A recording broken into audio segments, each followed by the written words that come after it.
Welcome to this edition of the Beef Roundtable. I'm Dr. Ron Lemonager, Beef Extension Specialist here at Purdue University in West Lafayette, Indiana. And I'll be working with my co-host, Bert Rutherford. And I'm Bert Rutherford, Senior Editor with Beef Magazine. I'm based in Denver, Colorado.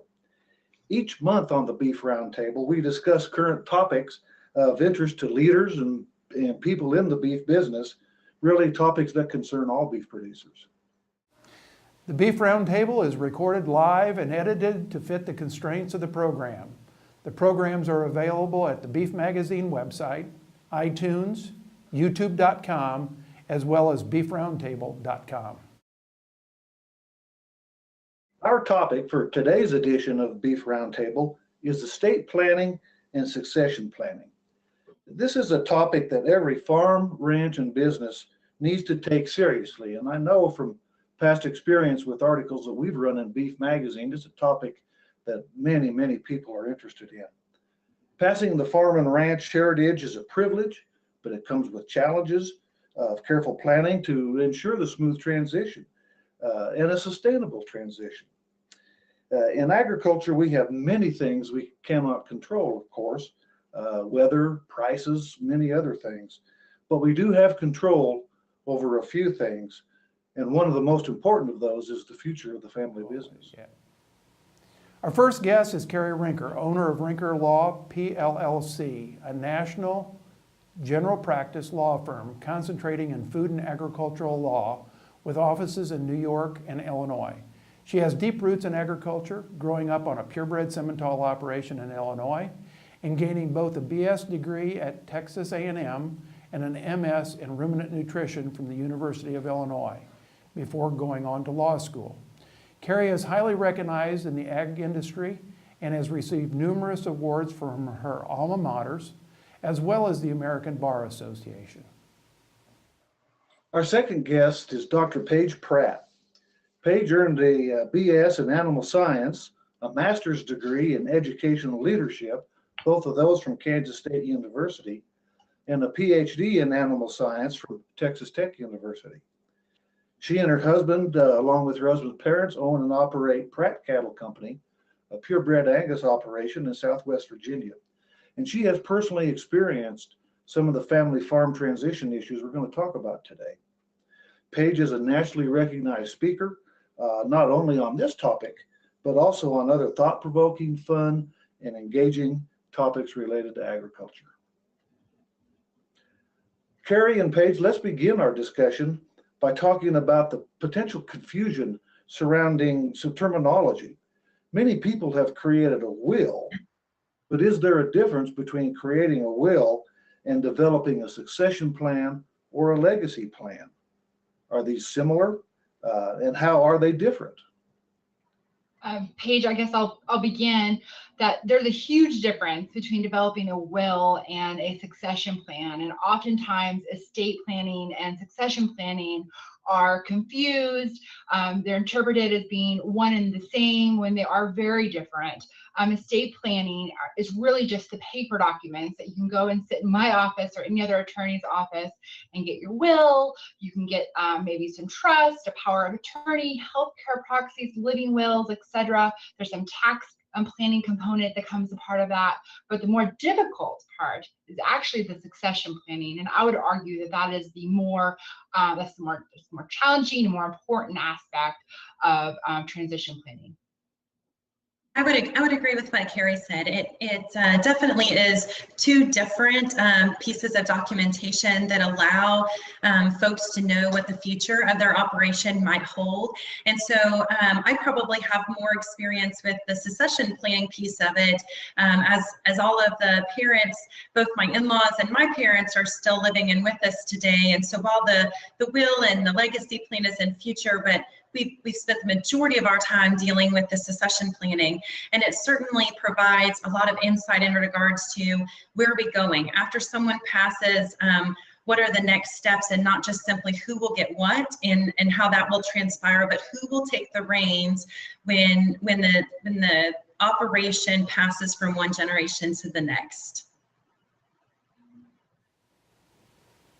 Well, I've heard comments made that maybe 90% of the family farm businesses fail to go beyond the third generation.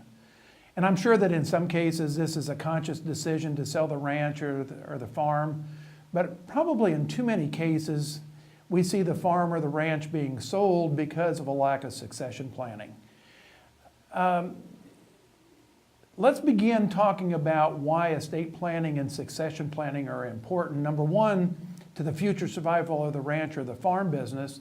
But secondly, why don't families get it done?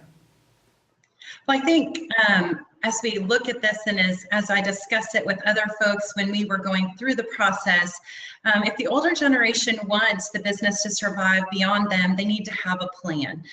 So as we look at the future of the farm or ranch business, and succession planning is obviously, in my opinion, it's the first step before estate planning, because if you think Johnny wants to come back to the farm and farm it, maybe Johnny doesn't have the same intentions that you have for him. And so I think the first step is to have that succession plan put together and help with a facilitator to be able to do that, to know what you want and be able to work through some of those hard questions.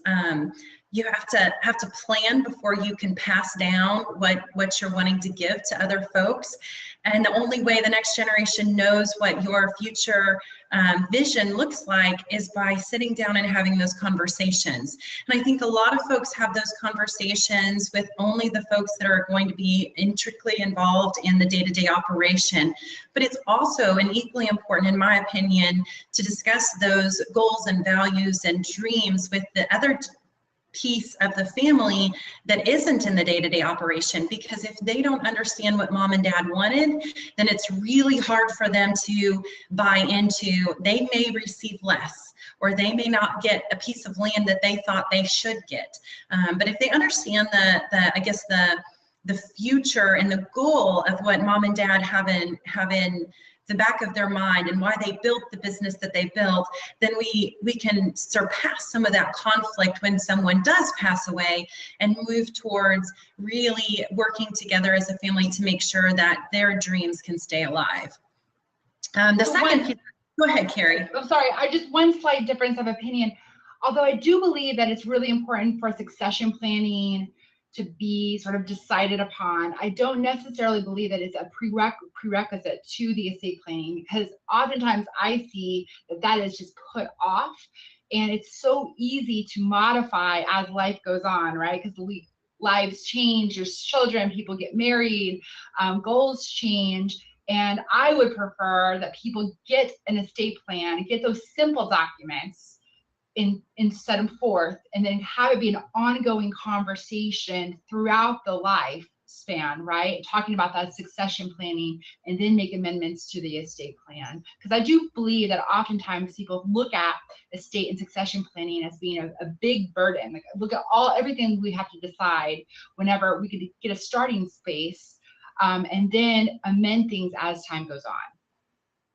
I think the amendments are an important piece, Carrie. I would agree with that. I think most people, and one of the reasons families don't get it done is because they feel like they're making a forever plan. And what they don't realize is this plan needs to be updated. It needs to be changed as different life events happen. And so I guess I hate to say this, but we're going to have to agree to disagree, because for me, the succession planning piece is so valuable from the standpoint of, if you truly want an operation, not just a piece of land, but an operation to continue, we have to have that succession plan. Who's going to take the reins? Who's going to get the job done? What jobs are going to happen? Who's going to be involved? How much are they going to get paid? Those are pieces that I think have to come out and be discussed before you even know who will be involved in the day-to-day, because there might be some folks who realize that the expectations of what the parents want is very different than what they want from their personal perspective. And because of that difference, they may choose, even if they've been there for a while, they may choose to opt out of the business. And at that point, that's one of those times where those amendments would certainly come in, and you would have to rethink the direction of your operation. And so I'm with you. I guess to me, the most important thing is get something put in writing. And so I guess I completely agree with you on that. We have to have something in writing. And the hard part in my mind is all of the little pieces along the way lead to this culmination of this estate succession and estate plan. But ultimately, you know, an attorney could tear a succession plan to pieces without that estate plan, without an attorney working on the pieces to make sure that that what parents really want to have happen has the best chance of happening at the end of the day. And so I think it is really, the biggest thing is to communicate and to have some of those plans not only discussed, but put in writing. Because if you can discuss till you're blue in the face, but if they're not in writing, I'm sure you've seen that, Carrie, it really can become a problem. Let me ask a question about terminology. We're talking about estate planning, we're talking about succession planning, we're talking about transition planning. Are those actually three different legal documents? And how do they differ? Well, with estate planning, the last will and testament is one legal document that is oftentimes confused with the estate plan, but it is just one legal mechanism for passing down your property after your death. Another legal mechanism is a trust, and a trust can either be revocable or irrevocable. In many cases, I suggest to my clients that they get a last will and testament and a trust. That doesn't fit every farm family, but in some farm families, that's going to be the right mix. And then healthcare proxies, powers of attorneys, these are other documents that are sort of part of an estate plan package, but these are all separate legal documents. I believe what Paige works on with the succession plan, that it is its own document that's completely separate from the trust, the wills, etc. Is that right, Paige? Yes, I would agree, yes. So does a succession plan, legacy plan, you know, both of you have referred to that as a written document. Is it a legal document? So as far as the estate planning documents go, the last will and testament and the trusts and things along those lines are absolutely legal documents, but they are not public record. And so I just wanted to make that point that it can be amended at any time. Nobody knows about it. It's completely private. But upon your death, the last will and testament becomes public record. However, a trust does not. That's actually one of the reasons why I really loved trust, is because it avoids probate. So farm families that want to use trust are able to do that in a mechanism that is completely private from the public. But those documents are absolutely legal documents, much like a contract would be. Well, one of the things that I've seen over my lifetime, and I'm not on the legal side, and you know, we've had some deaths in our family, and we've had some land transfer and some farm transfer and that kind of thing. But you know, what I've seen is that a lot of times, you know, an estate, okay, really breaks families apart. All right, because somebody's disappointed that, you know, they thought they were going to get, you know, I think somebody mentioned, you know, that piece of land, or, you know, that tractor, or, you know, a set of cows, or whatever it might be, and at the end they didn't get it. So, you know, does the succession planning, that level of communication, how does that alleviate or mitigate some of those issues upon the death of a parent or whatever? In my experience, that piece of succession planning, working with a facilitator, really helps you understand what the process will be in terms of death, divorce, and disability. You know, if I decide that I really want to run off with this other person and go to Hawaii with them and spend the rest of my life on the beach, but my family kind of likes my husband and they want to keep him as part of the operation, we were able to outline how that would happen. What would trigger a buy or a sell of of shares in the operation. As well, we discussed death and divorce, disability, what would happen if someone became unable to work on the farm, whether it was through a farm accident or an accident off the farm. And so we were able to sit down and discuss without the pressure of those things being upon us, without someone being in the middle of a messy divorce, without someone being in the middle of a spouse who wants out of their piece of the company. You're able to discuss those vital pieces. As a young person, it was really important for us to be able to discuss what happens if mom passes away and dad remarries, and how that new family coming in, are they now a piece of this operation? Who can buy in, who can't buy in? And so I think as long as everyone who is impacted by those decisions is sitting at the table, it can certainly alleviate some of the concerns regarding the future of the operation and how it will continue upon the death of someone, or a remarriage or a divorce, whatever the case may be. I think it's worth its weight in gold, just from a comfort standpoint of knowing what will the future of the operation hold. Yeah, I absolutely believe that these conversations need to happen before death, and it should not be a surprise when a family member is deceased on what the inheritance is going to be. And oftentimes it is in farm families, and it just shouldn't be. These should be conversations that are not taboo, that should be happening on a regular, ongoing basis. I mentioned the use of a mediator for more difficult conversations as being a way to help facilitate that difficult conversation. And Paige, you reminded me of an important concept, because I also do family law, that prenups are oftentimes a taboo as well. But with farm families, I think that prenups and postnups can be very appropriate in a wide variety of situations, just to help talk about things like, what if one of the big D happens, and I don't mean Dallas, and also estate planning rights or estate rights are oftentimes memorialized in prenups and postnups as well. Very good. Yes, Carrie, I think one thing that you brought up was in the prenup postnup world, and talking about in-laws and outlaws and all the laws that we like to we like to work with when we work with family members. And I think one of the things that we really run into in regards to succession planning is understanding if in-laws are going to be impacted by these decisions, they need to be at the table. And they need, if they are going to own a piece of the company, and it's really hard. I think a lot of folks want to rule from the grave, and that's something you can discuss with the help of your counsel on how you can make sure that the operation looks like it should in the future. But one thing, we not only need to make sure, I've been a daughter in an operation, and I've been a daughter-in-law in an operation both. And I think it's extremely important to value those folks who are not on the farm on a day-to-day basis.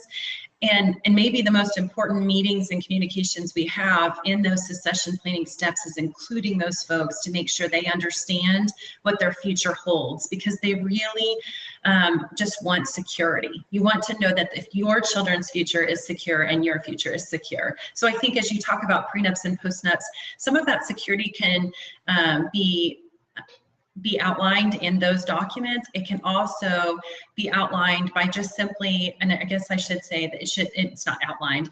The security can be had by simply understanding what the future of the operation looks like with or without them. Well, I just had a couple of comments that I wanted to make. There is a new trend right now in using mediators with farm, estate, and succession planning. And I love this idea because I'm actually a trained mediator myself.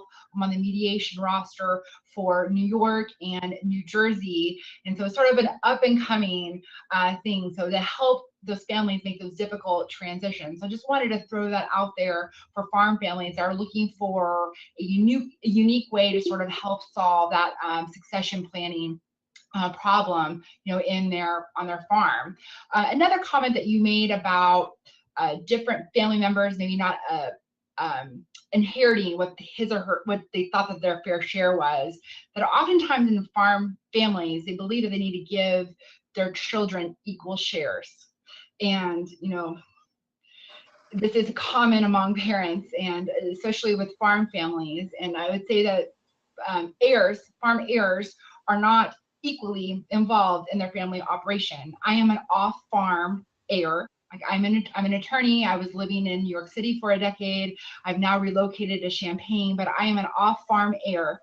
And my brother has been living next to my parents' farm during the last 15 years while I've been off traveling and doing all sorts of things. And he's been there helping my father at our beef cattle operation every single week. And, and yet, my parents, as typical farm families, feel this desire to give us equal. And that is a very typical situation that's happening right now. And I would like to just challenge farms to look at what's really happening, what's going to really be the plan after the death, and is equal really equitable? And so I just wanted to challenge that, and perhaps the use of a mediator might be a good way to sort of result in sort of an equitable formula. Well, Carrie, Absolutely. Let me ask a similar question based on estate planning and then succession planning. To Carrie, what's the biggest mistake that people may make in estate planning? And then to Paige, what's the biggest mistake that people make when they're doing their succession planning? The biggest mistake that I see is they wait too long. And just 2 months ago, I had a farm family in my office, and the father was in a nursing home, and they were wondering what's going to happen because they couldn't afford the bills. They were going to have to sell potentially part of the land to help pay for the nursing home. And had they thought these issues through 5, 7, 10 years ago, then the land could have been put in an irrevocable trust. And there's a 5-year look back period with Medicaid or Medicare. And, so waiting too long to get it done is the #1 problem that I see. And the thing is that when do you do it? Like, you never know when you're going to need it, right? And so that's why, Paige, I guess I had a little bit of a difference of opinion at the very beginning of this, is because I'd rather people have something and then modify it as time goes on, because it's so easy just to put off. Nobody thinks like, oh, I'm going to die next week. I mean, and for some people it is imminent, but for most people it's so easy to just to put off for another day, another week, another year. Absolutely. From the succession planning side of things, I would say some of the biggest mistakes that people make is not running the business as a business. Whether it be extremely messy financials, whether it be there's no written plan. Dad has everything in his head, and when son wants to make a purchase, he goes to dad and gets a check and writes the check because the check is always going to be good. And there's just no way for that business to be in a succession plan when we don't even have up-to-date financials that are outside of a shoebox that's kept by mom. And so we have to make sure that when we are working with a succession plan, I think it's important to understand this is a business, and business is business, and family is family. And so I think lack of communication is a huge mistake that families make as well. Meetings are so very important, and I'm not talking at a truck hood. I'm talking at sitting down at a table with the financials from that week or from that month, and reviewing purchases made, who made the purchase, why it was made, analyzing, especially when you have multiple siblings in a partnership. Or families in a partnership, you need to make sure that everyone understands where you're at and where you're going, what your future purchases might look like, and compare to-do lists. Because if Jim thinks that moving the cows is the most important thing, and John thinks that getting the corn in is the most important thing, and we keep getting corn in and we never get to those cows, we've just devalued that one partner. So having meetings and having that good communication is extremely important. The almost, in my opinion, equally important meetings are those that involve all pieces in the partnership, the in-laws, the folks who are not involved with the day-to-day operation. Maybe it's a husband, or maybe it's a wife. It doesn't matter which one doesn't participate in the farm and day-to-day. But one of the biggest problems we have experienced is when there is each family is doing their own thing. And as a non participating manager in the operation. So I go to work every day and I come home and my husband isn't there and he doesn't get there until 9 o'clock. And meanwhile, I'm looking at the clock and I realize that my husband's brother pulled out of the driveway at 5 o'clock to go to his child's t-ball game. And this is the third time this week we've had a t-ball game or practice and they've left early. And meanwhile, I'm taking care of all of the to-dos at home. And so I think that communication, if everyone is very clear in regards to vacation times, how much time you can spend at children's events. And I know that this sounds really harsh because we're talking about family now, but family is involved in this business, and you would treat an employee with the same expectations you need to treat each of the partners in the business, and outline, you know, when can you take vacations? I've talked with folks who said, oh, dad just said the work will get done and the work has to be done, so you're going to be here.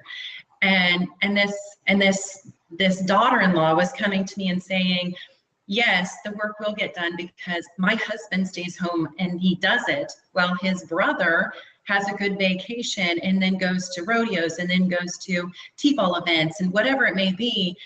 That person was feeling like they were getting paid the exact same amount, but the sibling was doing a percentage of the work. And so if on the flip side, if that daughter or daughter-in-law, or maybe it's a son, whoever it may be, would realize what the other person's responsibilities were in that communication line, they would certainly be more effective as an operation and as a family, both in knowing what everyone's responsibilities were and knowing that the pay everyone is receiving is equal to the amount of work that they're putting into the operation. So I definitely think communication is a big piece of that.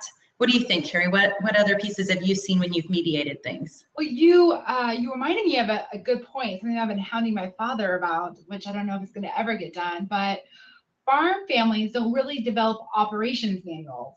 And it's something that even in my own business, my own law practice, that I'm trying to do. I'm trying to take all these little things that are in my head and memorialize it. I'm trying to develop an operations manual for my secretary, an operations manual for my associate attorney, and farms should do the same thing.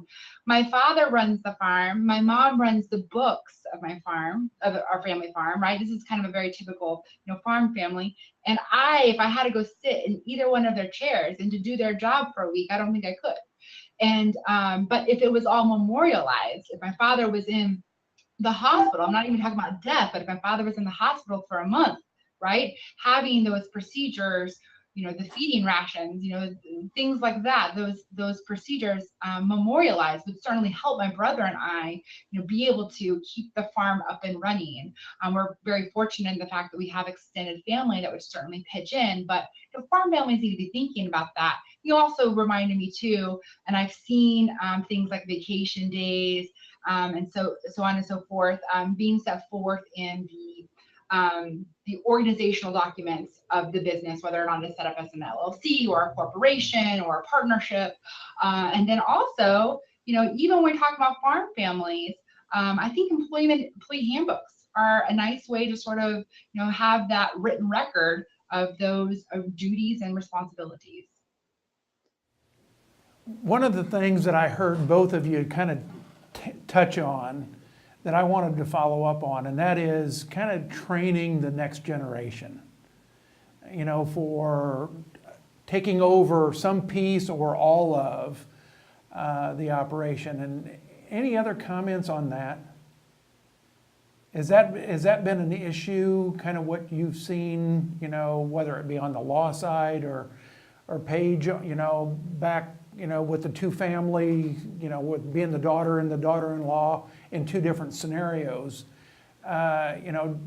is training, you mentioned, the records in a shoebox, everything was in dad's head, that's not necessarily getting the next generation ready. And I think, as I get older and I've seen my father pass away, he passed away with a lot of background knowledge, but at the same time, he did a really good job of training my brother, I think, to come along, to take over the farm and the cattle operation.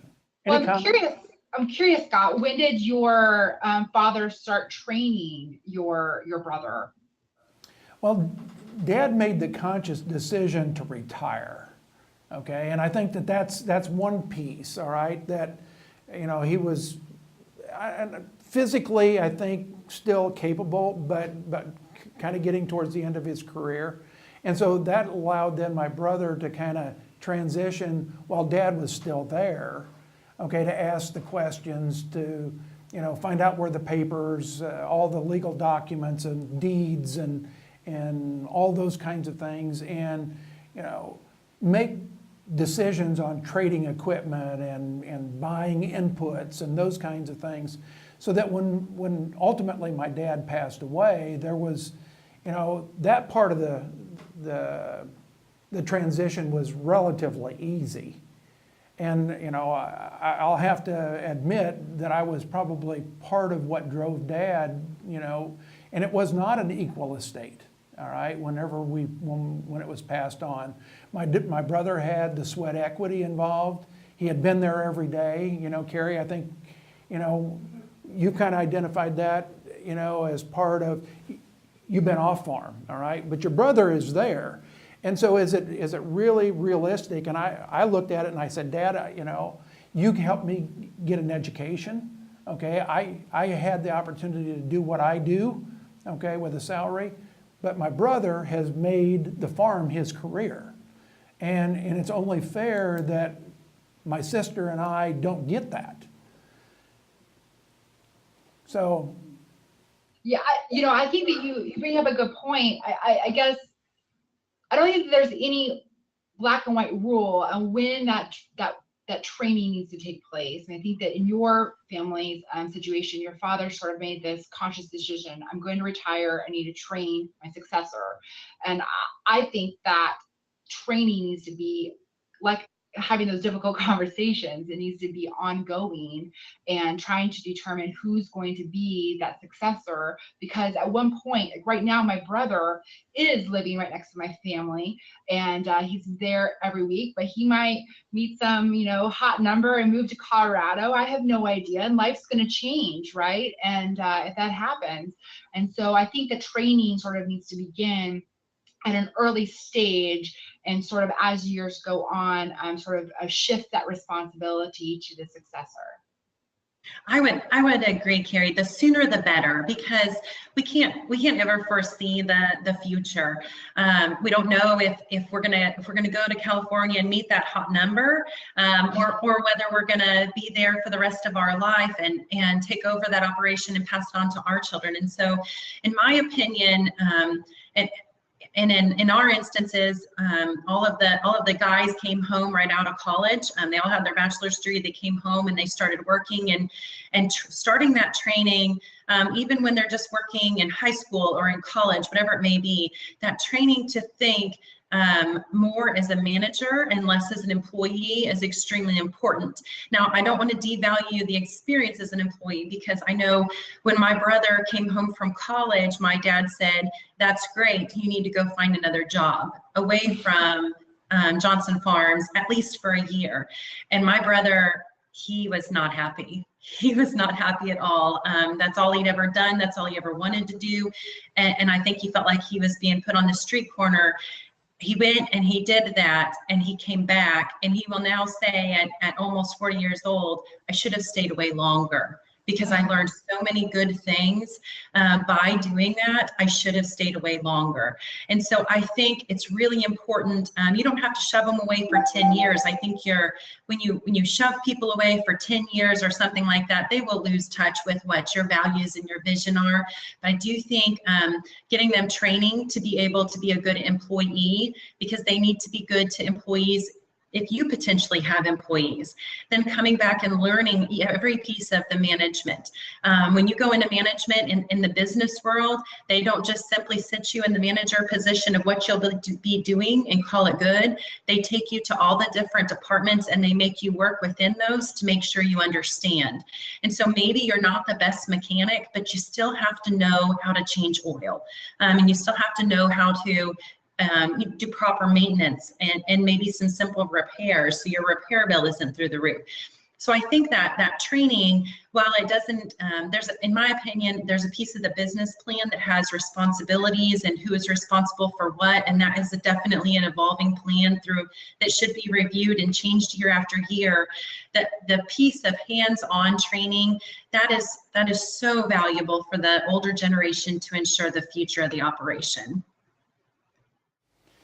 I think a lot of people, look at the succession planning as being very expensive. Okay, we're talking about we're talking about lawyers, we're talking about estate planners, we're talking about mediators. So let's kind of go back to the beginning and say, okay, what should be the first steps for a family that does not have a good succession plan in place? What's the first step before I ever get to the point where I have to start spending some money to make this a little bit more formalized? Well, our first step, and my suggestion to everyone is to seek the help of those mediators or those facilitators that can help you answer some of those tough questions, because believe it or not, they do cost some money up front, but they are cheap in comparison to going back and changing documents with your attorney over and over because you got it wrong, because you didn't think about it. The other piece of it in my mind is you also don't want to make mistakes along the way that maybe someone doesn't want to be involved, or maybe they wanted to be involved at a different level than they're currently involved and they're just going with the flow. So I think, in my opinion, I think that facilitator can help people avoid expenses in the long run, and even some of those legal fees that come with folks not knowing what the future holds. It is an expensive process. From my personal experience, I can assure you there is some money spent, but it pales in comparison to not planning. And even if you just go and have an estate plan and you don't do any facilitation and you don't do any mediation and you just have that estate plan, something in writing is better than nothing at all. You have to make sure that you get that not only planned out, but put down on paper in a legal document, so that folks don't have to spend money on the other end when you aren't there trying to fight for what you wanted because you didn't make it clear. Oh, come on, we're worth every single penny, right? Sorry, Carrie. Yes, I know. Lawyers are not cheap, but I do believe when it comes to business planning and estate planning that this is not the time to get a Walmart lawyer, to try to save your pennies. That it's sort of being a penny wise and a pound foolish. What's most important here is that you get the right plan, and if you get the right plan in place, I believe that's going to save the family money and perhaps relationships, which you can't really put a dollar figure on in the long run. And so one of the first things that I do when clients come into my office is that I ask them what their business model is, or their business organization. So that's probably the simplest way to start. You'd be surprised how many clients that come in here in my office with very large agricultural operations, and they're running as a sole proprietorship. And forming a simple LLC or corporation can certainly help. And I believe that business planning overlaps with estate planning. And I mentioned the use of trust before, but ownership units of an LLC, for example, can be put into a trust. So all of these things can certainly work together. And business formation is a fairly simple and I believe cost-effective way to sort of limit liability, and it can be useful for the estate planning method as well. For example, perhaps in theory, like my parents could own a large percentage of my family's farming operation. My brother and I can have a very small percentage. And then perhaps after the years go on, they could sort of transition some of that ownership to my brother and I. That would be one strategy that can sometimes be used. That's a little bit more of a simple start with business planning. And then with estate planning, sort of I tend to take things a little bit in layers. Perhaps get a very simple will, get a simple power of attorney, and then when the budget allows, go the next step. Perhaps then we have a revocable trust. And so things with farm, estate, and succession planning can happen in stages as the budget allows and as time goes on.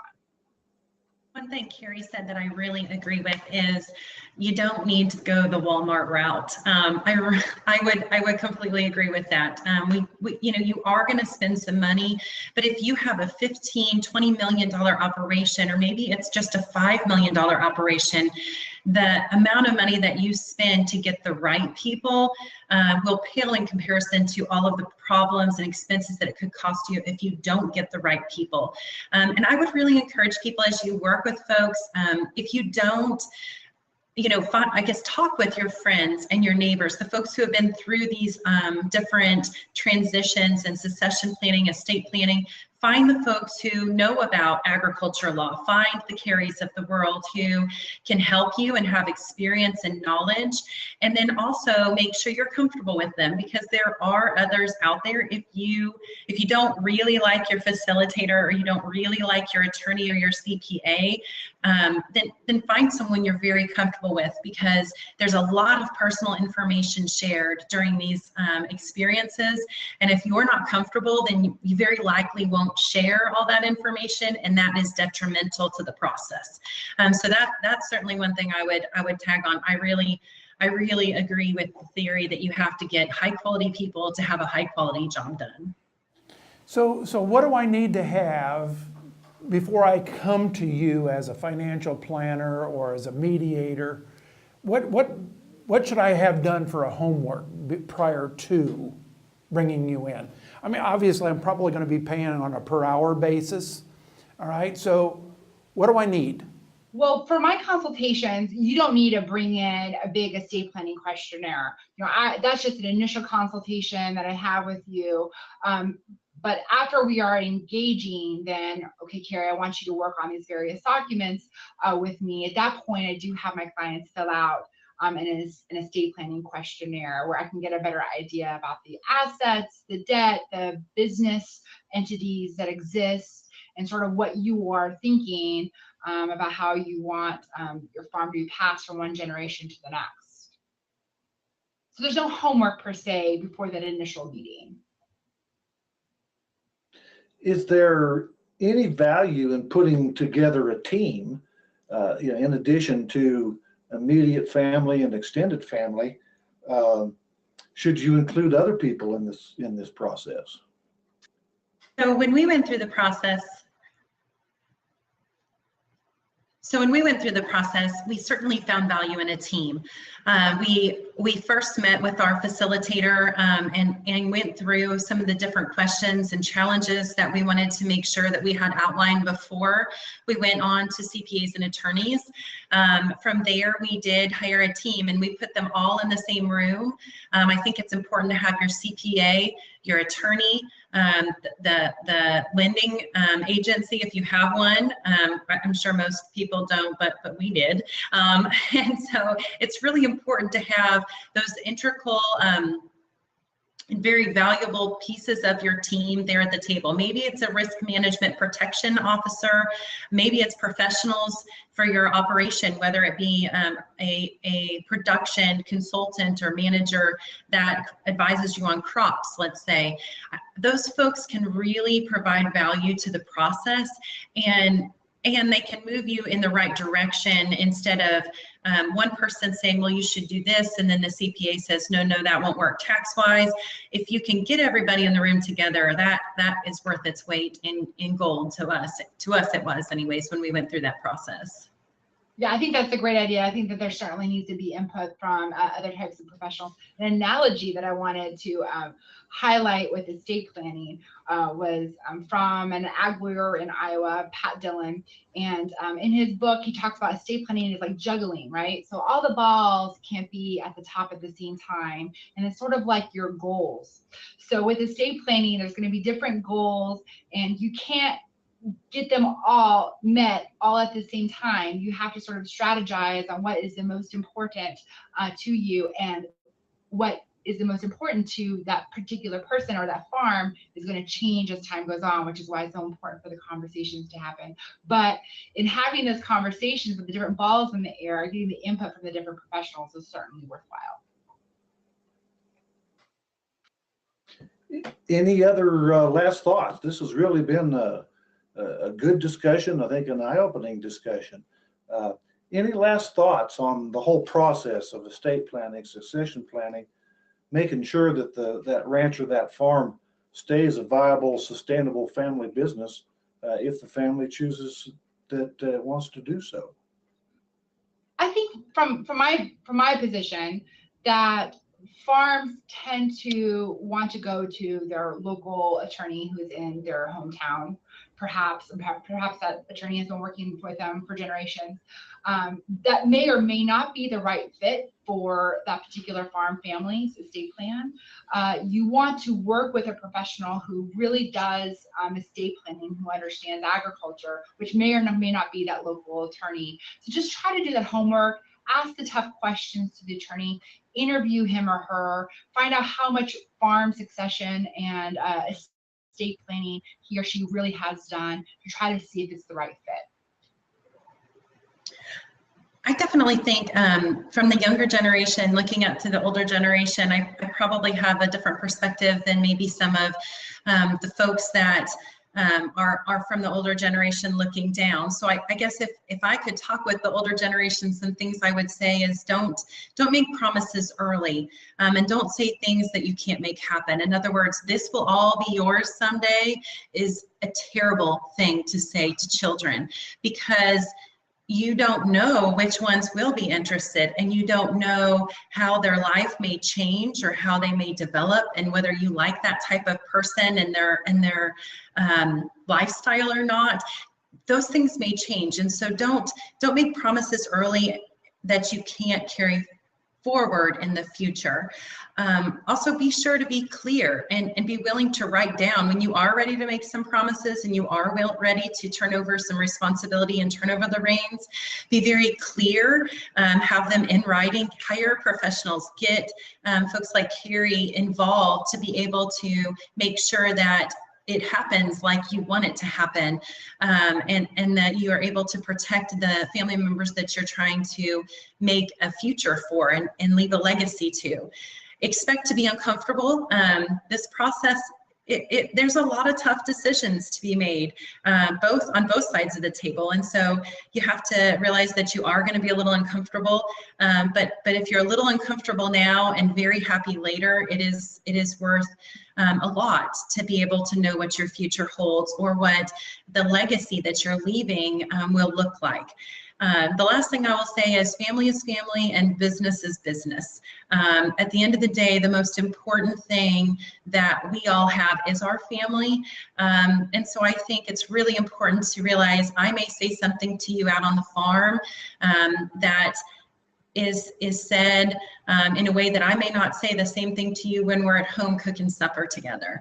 And so that, and it can look very different if it's a husband and wife or if it's a sister and a sister-in-law working cattle together.